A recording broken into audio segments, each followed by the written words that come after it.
Hi, this is Scott Garibay, and today we're going to talk about Dungeons and Dragons, and I'm going to put a poignant warning on this. What I'm about to talk about is just incredibly sad, and it is negative. All right, and a lot of people are like, Scott, just talk about stuff you love. I get that, right? So I do think we really need to be very careful to have videos that are celebration, and to have videos that are calling out wrongs in the tabletop role-playing game industry. So this is going to be incredibly negative, incredibly sad video.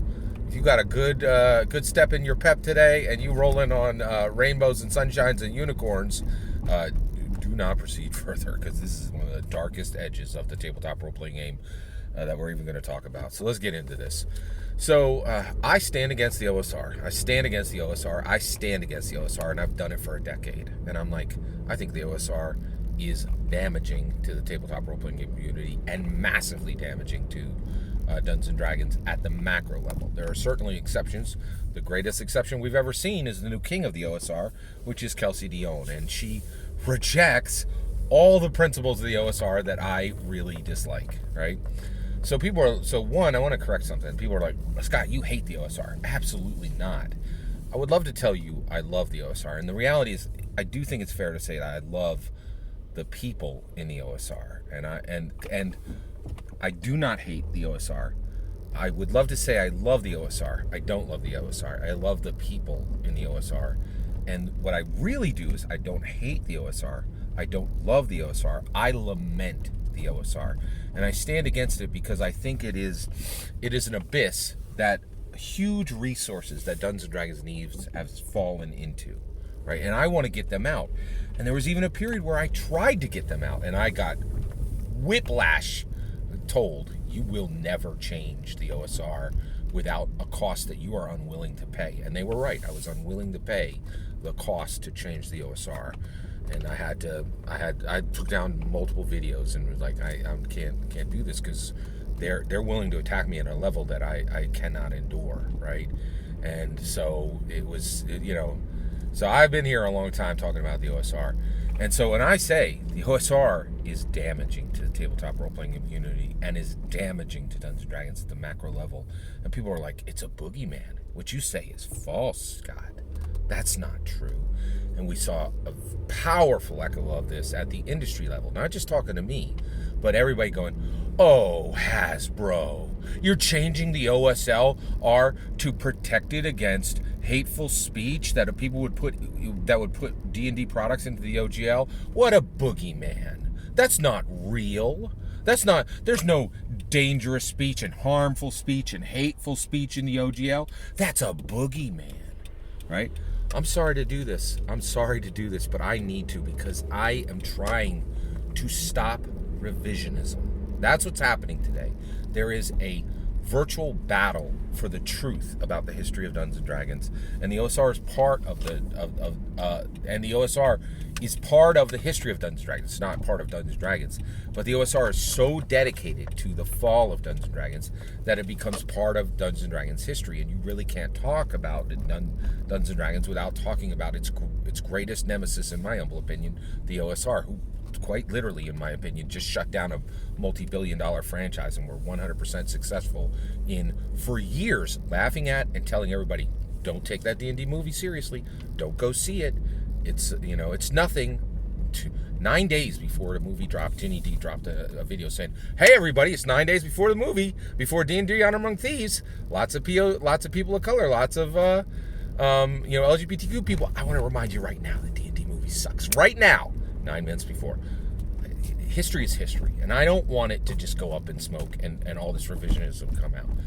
I tell you, there is horrific, abominable speech being said by OSR people, and you're like, boogeyman, it's not real. I'm going to point you to it, man. I'm not even going to link it, okay? But because I don't want to give it I don't want another person to watch it. But I need to capture this as proof that what I'm saying is, I'm not pointing to a boogeyman, and Hasbro was not pointing to a boogeyman. There is abominable speech coming out of the OSR. Grim Jim, I think he's stood with the OSR for a decade or more, probably 2 decades, right? And he's a prominent voice in the OSR scene. He put up a video this week that says, PSA, why I will keep calling people, and I can't say the word because it's so repugnant, so I'm going to disinvowel it. I'm going to take the vowels out. RTRDD. And he has a video right now saying why he will continue to use that horrific, antiquated, cruel, horrendous, hateful word and will not stop. So what is this? This is the effects of the OSR, in my opinion. Grim Jim is a good man. I listen to him because he is everything a dungeon master should be. He is confident, charismatic, and intelligent, and he is a good man who is right now doing an evil act, a horribly evil act. This video is evil personified. It is so horribly evil. Doesn't that make Grim Jim or evil? Absolutely not, right? I'm Scott Garibay. I'm a dyed-in-the-wool evangelical Christian. Every evangelical Christian you will ever meet, you ask them what a human is, they're a pancake of evil, right? Like, I'm an evil person. That's why I need the salvation of Jesus Christ. I have committed evil acts in this life, right? But I strive not to, and I fail. This is Grim Jim failing at the largest level, just abominably, right? And I think the reason why is he has allowed and actually, I think this is him falling off the bandwagon. Some of his videos lately have been incredibly progressive, right? And him progressing as a person. This is a whiplash falling off of the bandwagon and going back literally to the OSR's greatest villains. He literally just put up a video by Venger Satanis. That guy is offensive for offensiveness purpose. And I just feel so terrible that this good man is doing evil. This is an evil act. This video should come down immediately. And I hope when you go to find it that it's no longer there. This is repugnant at every single level and horrific. And this is why I stand against the OSR. At the macro level, this is the OSR. This is people saying, I don't want to deal with Gary Gygax anymore. I don't want to deal with good, neutral, evil. I don't want to deal with alignment. I don't want to deal with progressiveness the way Gary showed us. Gary was like 1974, hey, here's this new game, right? Here's Dungeons and Dragons. You could play a human, a dwarf, or an elf. And people were like, what about, there's more than that. Wait, what if I'm a man and I want to play a woman? Good to go. You're good to go. Right? Gary was incredibly specific to not restrict freedom of identity. Hey, Gary, I'm straight, but my dwarf, what if he's LGBTQ? Am I still good? Good to go, buddy. I constructed this so that you have identity freedom. And Gary Gygax was saying, you don't have to remain your gender and you don't have to remain your preference. In 1974, we got people today who are still struggling with that, right? So 50 years ago, he was like progressiveness, right? 1983, who's Dungeons and Dragons for? It's for women and men. It's for black, white. It's for adults and young people across age, across gender, across race, right? It was, outrageously progressive. 1986. Whole entire tabletop role-playing game is nothing but white dudes. You know what Gary says? The leader of the biggest tabletop role-playing game in the world will be a woman, Lorraine Williams, handpicked by Gary Gygax to make TSR the most progressive tabletop role-playing game in the company in the world. And Grim Jim is like, progressive nothing. I'm going to use this word. Regression. I refuse to change. I refuse to change. And that's what the OSR is. It's saying, I won't change the edition I play. I won't change my heart. I won't change my language. Do not call me to neutral or good. I'm comfortable in the evil slot, and I want to do evil acts whenever I want to. I think Grim Jim is a good man who just did an evil act. He's not, and if he continues to do this constantly, if he leaves the video up, right?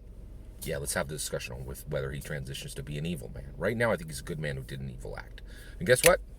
I'm a good man who's done evil acts. No two ways about it, right? So there's a path back, and I hope Grim Jim. I hope he I hope I'm not the only one who says, man, you got to pull back, right? You got to take this down, and you need to get back into progressiveness rather than regressiveness, right? So there is a virtual battle for Dungeons and Dragons history, past, present, and future, and the OSR is part of that, right?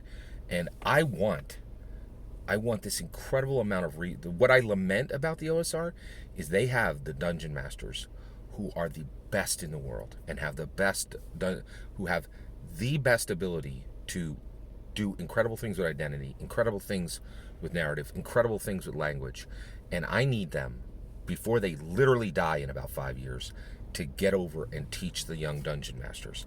But instead, they stay in the OSR and they cement themselves into evil, right? And they will not train anyone. They will not help anyone. And that's why I stand against the OSR. And this video is the strongest proof that I am not talking about a boogeyman. And Hasbro was not talking about a boogeyman. This is real, it is repugnant, and it is terrifying. And I'm telling you, this cannot stand. Anybody who would defend the use of that word, that's an evil act. I hope Grim Jim can find the good man that I know is inside him and turn away from this OSR regression. Every single word of that is my humble opinion. What's important is when I get to hear your humble opinion when you get in the comments. And when you get in the comments and send your traffic. Please consider liking and subscribing and have a wonderful millennium.